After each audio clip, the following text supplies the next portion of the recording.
welcome back to the Curious Kid Podcast. We hope everyone's year is off to a great start.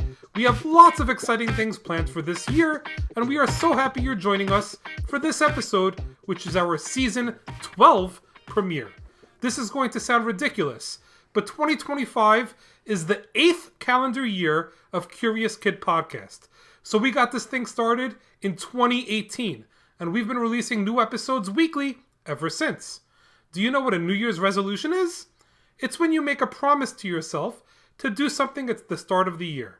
Maybe you want to read more, or eat healthier, or save money. It could be just about anything. Well, I remember back in 2018 saying that Olivia and I should start an educational podcast for kids because Olivia loves learning, but also loves teaching others. To be honest, I thought maybe we would do 10 or 20 episodes, learn a lot, and then shut it down. Only 9.8% of podcasts make it to 50 episodes. 2.4% make it to episode 200. We have about 370 episodes and counting on our podcast feed. We really couldn't have done it without you. Thank you for joining us on this learning journey. Over the years, our animal episodes have tended to be the most popular episodes we release. This week, we are getting curious about animals, but unlike our other animal episodes, we're going to learn about a lot of different animals today. Are you curious to know why? Well, you're about to find out. Double mailbag! Double mailbag! Hi, Jacob and Olivia. My name is Teddy, and I am almost 5 years old from Bremerton, Washington, and I'm curious about animal tails. I want to know why they move and wiggle, and what's different about a dog's tail and a cat's tail. Do they have bones and muscle? Thank you so much, Teddy and his dad, Johnny.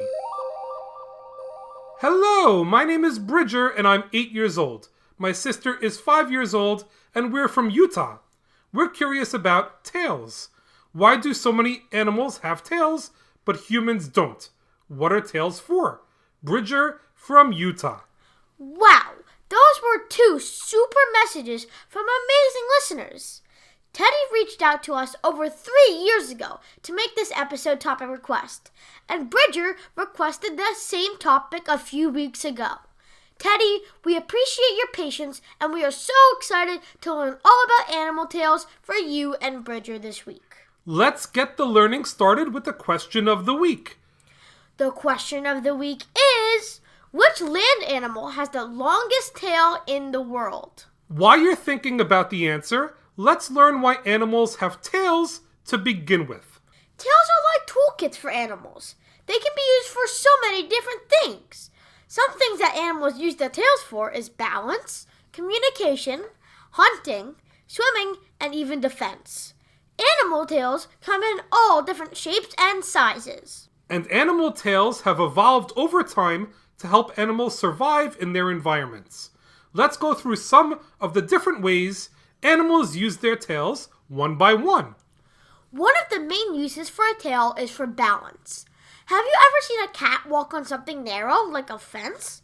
Well, it's their tails that help them stay steady, even when they're climbing or jumping. Squirrels use their tails for the same exact purpose. That's right. We see it in our backyard all the time. We have bird feeders in our backyard, and there's squirrels that are able to balance themselves on the bird feeders to get some of the food we left out for the birds. It's amazing because they are able to dangle from the top of the bird feeders and stretch their bodies to put themselves in a position to take some food. When you see squirrels jumping from branch to branch on a tree, their tails act like counterweights that help balance their bodies as they jump. Without their tails, they'd have a much harder time getting around. Another animal that uses a tail for balance is the kangaroo. If you've ever seen a kangaroo hopping around, they actually use their tail like a fifth leg to help them balance. The same way that it would be difficult for us to balance on one leg all day, the kangaroo needs its tail to help keep it balanced. Another reason that animals need tails is for communication. Dogs are a great example of an animal that uses its tail to communicate with other dogs and with humans. If a dog is wagging its tail, that could mean that the dog is happy. If a dog has its tail tucked between its legs, that might mean that the dog is anxious or scared. Deer also use their tails to communicate, but the signals are different than dogs. For example, when a deer lifts its tail, it is trying to let other deer know that there might be danger nearby. Wolves also have an interesting way of using their tails. They use their tails to show the place in the pack. If a wolf holds its tail high, it's probably the leader of the pack. Lower-ranked wolves keep their tails down as a sign of respect. That's so interesting. Now let's discuss a few animals that use their tails for defense. Take the porcupine. When a porcupine feels threatened, it can use its tail to swat at predators, sticking them with sharp quills. Ouch! That's definitely a tail you wouldn't want to mess with. And what about lizards? Some lizards can actually detach their tails to escape from predators, which is absolutely crazy. It's called ototomy. The tail wiggles on the ground to distract the predator while the lizard gets away. To make it even more amazing, many lizards can actually grow a new tail to replace the tail that they detached. Nature is so cool, right? There are also stingrays, which have a barbed tail to protect them from threats. It's like a built-in defense weapon. Let's dive into the water now to learn about some animals that use their tails for swimming. Fish, dolphins, whales, and even crocodiles need their tails to move through water. Fish have tail fins that help them speed up, slow down, and steer. Dolphins and whales move their tails up and down, while fish tails go side to side. Fish tails are also called caudal fins. Different shapes mean different swimming styles. Tuna, for example, have a crescent-shaped tail that helps them move super fast. And let's not forget about alligators. They use their powerful tails to propel them forward in the water and even whip it around to defend themselves on land. Some animals also use their tails to help them hunt or gather food. Scorpions, for example, use their venomous tails to catch prey. And monkeys, especially in places like the Amazon rainforest, use their tails to grab onto branches while they collect food. There are even birds, like pheasants, that have longer tail feathers. Those help them make sharp turns while they're hunting or escaping from predators.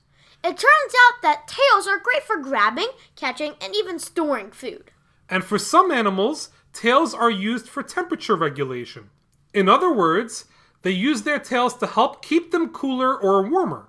Like foxes, they wrap their fluffy tails around themselves to stay warm in the cold weather. Kangaroo rats, which live in deserts, have tails that help keep them cool by releasing heat. It acts like a built-in thermostat. This is a mini meditation guided by Bombas. Repeat after me. I'm comfy. I'm cozy.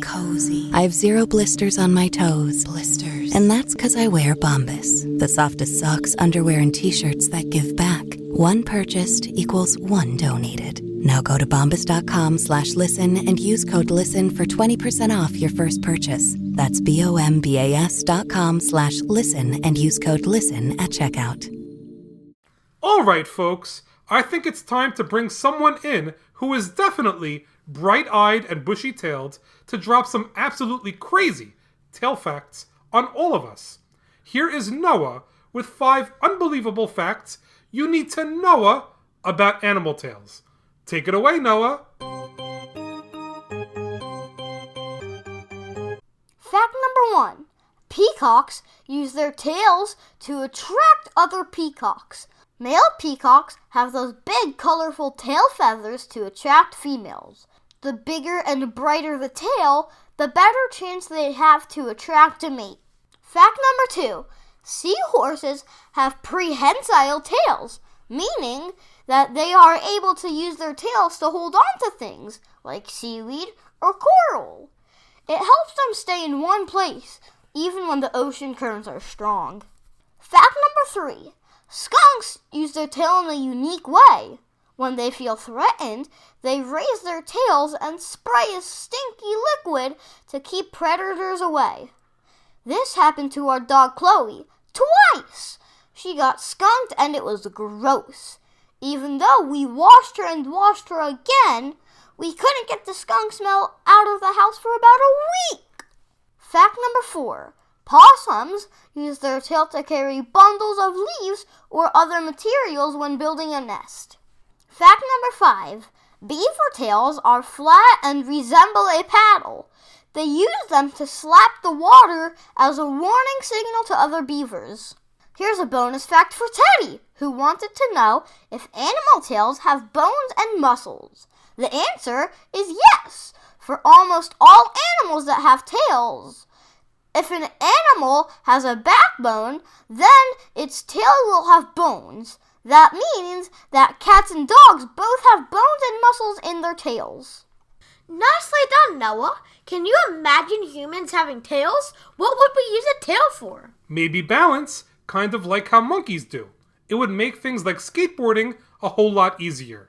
Maybe we could use a tail for holding things. It would allow me to use the monkey bars at school while my tail is holding on to my backpack. That's an interesting image. With that, let's get to the question of the week. Which land animal has the longest tail in the world? The longest tail for a land animal belongs to the giraffe. A giraffe's tail can be up to 8 feet long. That's almost twice as tall as me. There are other land animals that might not have the longest tails, but they are long considering the size of the animal.